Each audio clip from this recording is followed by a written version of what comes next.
বাবাজি রহমাতুল্লাহ আলাইহি সমস্ত ওলি আল্লাহদের বাদশা হয়ে গেছেন আল্লাহ। যেই জিকির করতে করতে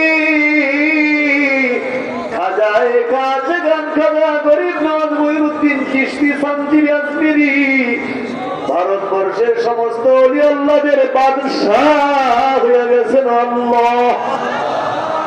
আমরা তো তাদের সেই তরিকা অনুযায়ী ইসমে জাতের 1 জরবি 2 জরবি 3 জরবি 4 জরবি এবং কলমা শরীফের জিকির করলাম।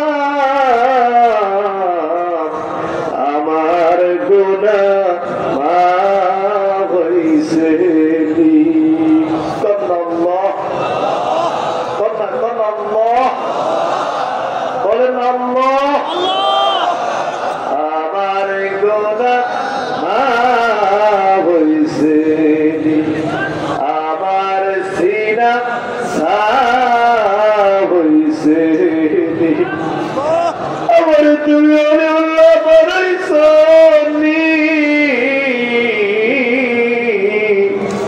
আমার গুনাহ মাফ হইছে। আজকে যদি আমার জীবনের গুনাহগুলো মাফ না হবে, কালকে যদি আমি মরে যাই, আজকে যদি জীবনের গুনাহগুলো মাফ না হয়, আর কালকে যদি আমি মরে যাই, আমার ভাই ছেলে মেয়ে পাড়া প্রতিবেশী বন্ধু বান্ধবরা জীবনের জন্য শেষ গোসল দিয়া কাফনের কাপড় পরাইয়া জানাজা দিয়া কান্দে কইরা নিয়া অন্ধকার কবরে রেখে, অন্ধকার কবরে আমাকে একা রেখে একা ফেলে যদি দাফন কইরা দিয়া চলে আসে, সেই অন্ধকার কবরে আমার কি উপায় হবে? সেই অন্ধকার কবরে আমার কি উপায় হবে? সেই অন্ধকার কবরে আমার সঙ্গে কোনো সাথী থাকবে না, সেই অন্ধকার কবরে আমার বাপ মা থাকবে না, সেই অন্ধকার কবরে আমার ছেলে মেয়েরা থাকবে না, সেই অন্ধকার কবরে ভাই বন্ধু বান্ধবরা থাকবে না, সেই অন্ধকার কবরে আমাকে যদি একা দামন করে চলে আসে, এই অন্ধকার কবরে আমার কি উপায় হবে আল্লাহ? এই অন্ধকার কবরে আমার কি উপায় হবে? গুনাহ করছি, ভুল করছি, তুমি আমরা ভুইল না, ভুইল না, ভুইল না।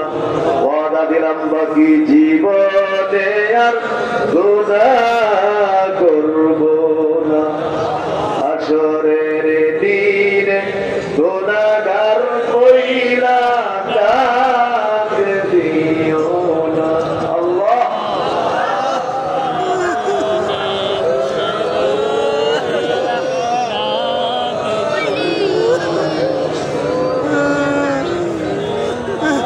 জিকিরটা ঘুরিয়া ঘুরিয়া জারি হইতেছে, খেয়াল করে না শব্দ আমি বলতে গেলে ডান কাঁধে ইলাহা মাদার তরফে ইল্লাল্লাহ কালবে, এইভাবে ঘুরে ঘুরে জিকিরটাতে এত কম পর্যন্ত করছেন আপনি।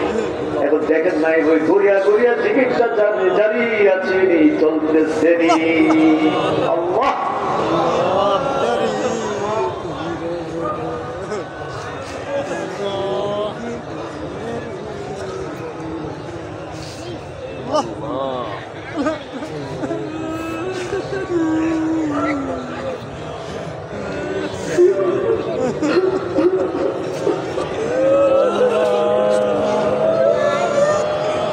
সবাইকে তুমি ওলি বানায় দাও, তুমি সবাই ওলি উল্লাহ বানায় দাও, তাইলে তুমি কেড়ে আনছো,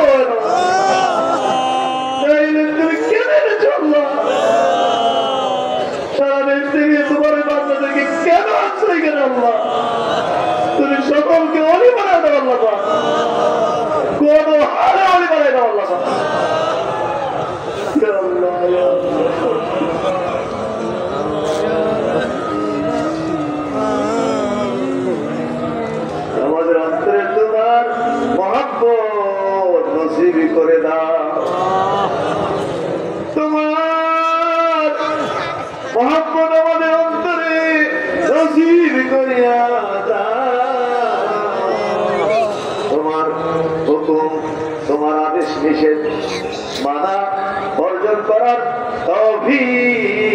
আমরা নসিব করে দাও। তোমার ভালোবাসা তোমার মহব্বত আমাদের অন্তরের মধ্যে তৈরি করিয়া দাও। তোমার আদেশ নিষেধ মানার শক্তি তৌফিক আমরা নসিব করে দাও। আল্লাহ